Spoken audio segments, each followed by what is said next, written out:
So anyone that's been prepping for a while understands, because of trial and error, what makes a good bug out bag.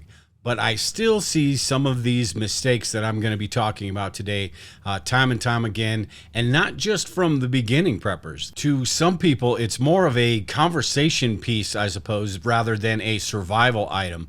Sort of like when you are restoring an old car, right? It sits in the garage, you drive it a couple times a year, maybe a mile or two, you put it back in the garage and polish everything up and wait for your friends to come over so you can show them your nice shiny car. That's how some people treat their bug out bags. So the right way to do it, though, is to treat it as a survival item, because that's the whole reason you're putting this together. While we all take pride in our bug out bag setups, and there is some aspect of the show and tell part to it, because we are proud of what we put together, going the coolest route or packed to the gills route is not going to do you any favors. The goal should be having something that's going to get you through a tough situation, not show and tell. Like I said, most of us sort of like that aspect of it. Hey, see how what do you think about my setup? What would you do different, and all those things.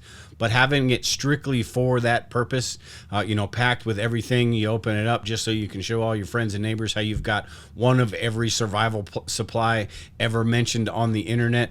That's not the right way to go about this. So as I go through these 7 mistakes people make about bug out bags, for those of you that have been doing this for a while, go through this and see how many you actually get right.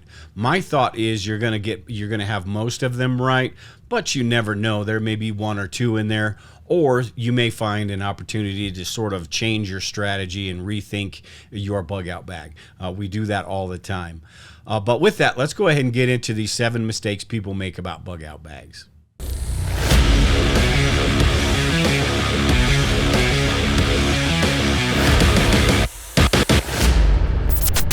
All right, so the first mistake a lot of people make about bug out bags is overpacking. Too much weight, right? You need to understand exactly how much weight you're going to be able to carry.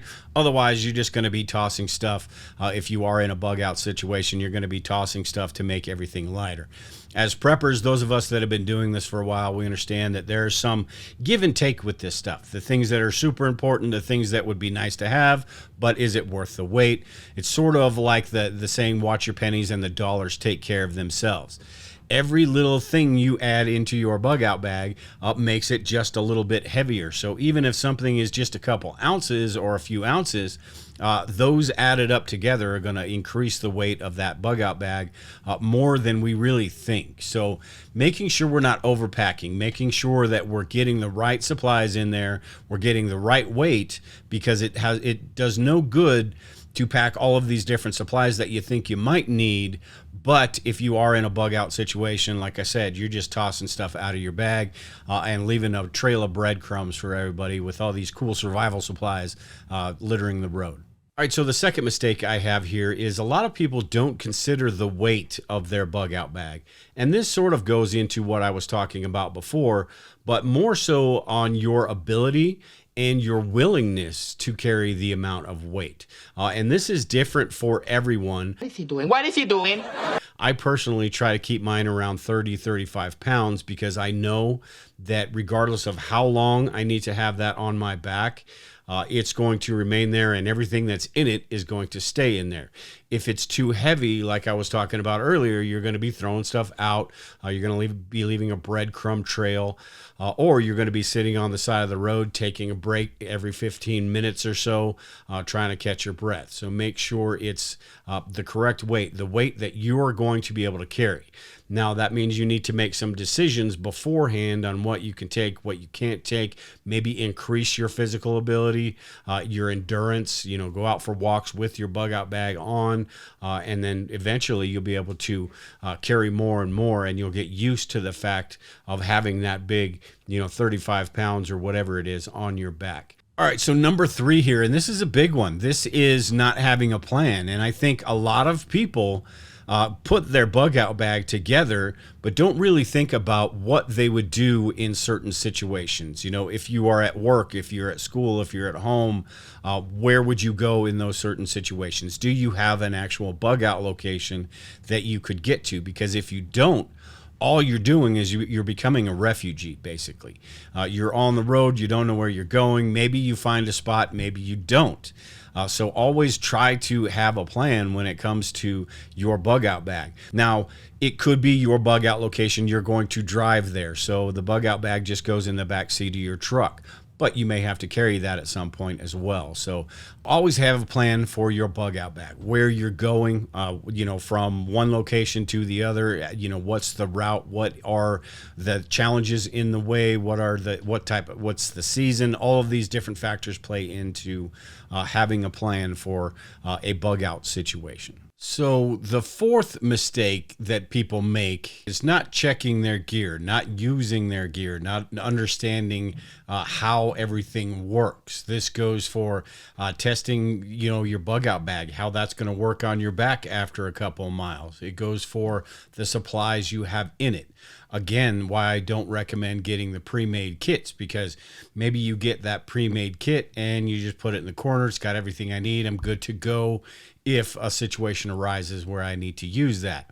Maybe you don't understand how the water filter works, or how to get the external battery on the solar charger, or how a ham radio functions. That's a big one. A lot of people, think you can just get one of these ham radios or a walkie-talkie and you're good to go. Breaker 19, right?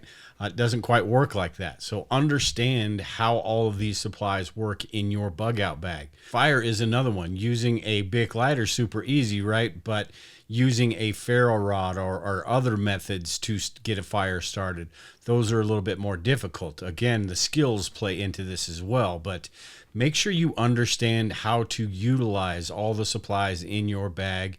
Make sure the bag itself, what it's going to be like carrying that bag for a couple miles, not just around the block, but actually for a longer duration of time. See how you are going to react to that. So making sure you understand all of the supplies in the bag is super important. One of the most important parts of it, because if you don't really know how to use it, you could probably learn on the fly, but that's going to take up valuable time. And that's in a situation like that, that's not where you want to be, going to school on some of this stuff. You have time to learn that now. So go ahead and learn that now while you have the chance to do it. And number 5 here, I sort of alluded to a second ago, was the weather. The weather plays a factor in how you set up your bug out bag and how you organize things and how you rotate things out depending on the seasons. Here in Colorado, it's all over the place.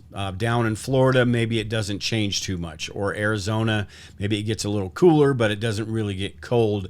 And you're not looking at a foot or two of snow. Out here, you just don't know from one day to the next. So always pay attention to that. Make sure to rotate your bug out bag. Pay attention to what's in it, the types of clothes that are in it, all of those things. The weather plays a huge factor in the supplies that you have in your bag. In the wintertime or a rainy season, it may be harder to get a fire started. So you need to think about that. What sort of supplies do I have in there that I can actually get something that will stay lit long enough and dry the wood out, and learn about different techniques that will help you not have to carry a bunch of stuff. Say, if the wood is all wet, learn different techniques about how to get a fire lit with wet wood, rather than having to, take a bunch of tinder or something with you in your bug out bag. A little ridiculous, but you get my point. The more you learn about these different things, the less you have to carry. And the 6th mistake that a lot of people make here is not updating their bag regularly. It just they put their bug out bag together and it just kind of sits there, and they don't think about it after that, because there's only 500,000 things you have to do when it comes to preparedness. So it just sits there and they like they check it off the list. I've got my bug out bag done. I'm good to go. But it needs to be updated regularly. The things in it need to be checked and make sure that they're not expired. You've got a bunch of, there's so many different things in a bug out bag that you need to make sure. Anything that takes batteries, anything that's rechargeable, anything that could expire, All of these different things need to be checked on a regular basis. And I suggest, at least twice a year. Out here in Colorado, it's a little bit more than that because of the changing seasons, but at the very least twice a year, because some of these lithium ion batteries, they're great. You don't have to carry a bunch of batteries around with you, and they just need to be recharged, but they do drain over time. So if you don't check it for a year and a half, and you do find yourself in a bug out situation, it's kind of a crapshoot of whether that is going to have any charge in it, or if it's going to have, half of the charge that it actually needs. So always check the stuff in your bug out bag. Always look at the expiration dates on stuff, medical supplies, everything in your bag. Just make sure and go through it. Make sure it's still the right supplies for the situation.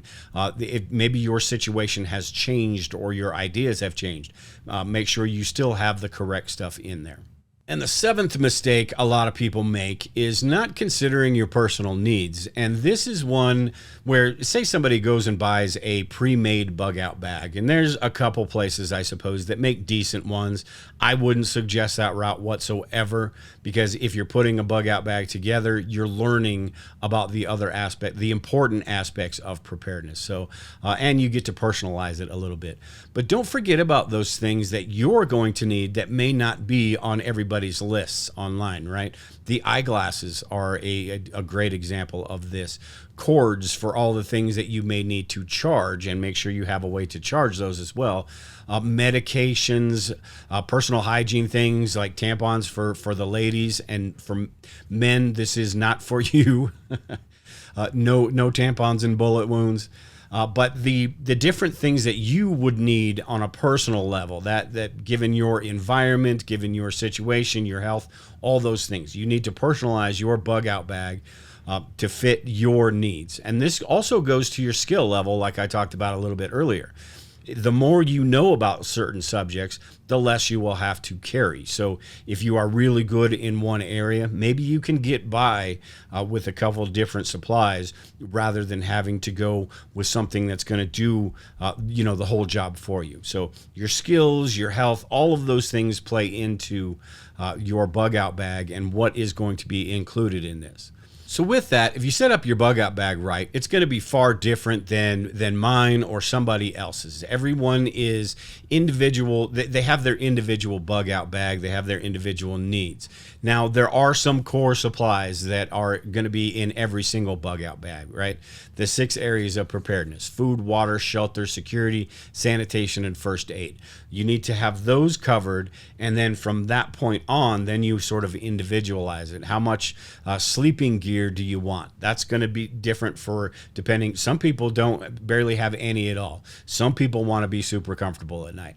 Those are decisions that you have to make on your own. So everyone's going to have a different setup, which is cool. And that goes to what I was talking about earlier as well with the show and tell aspect of it, because we like to all get tips from other people and, hey, how do you do this? How do you do that? That's how we learn. That's how we grow. And that's how we start to customize our bug out bag to fit our needs. So, but with that, I think I'm done here today. Like I said, if you have any comments, anything you want to add, make sure and leave them in the comments below. If you like this video, make sure and hit the like button, subscribe to the channel.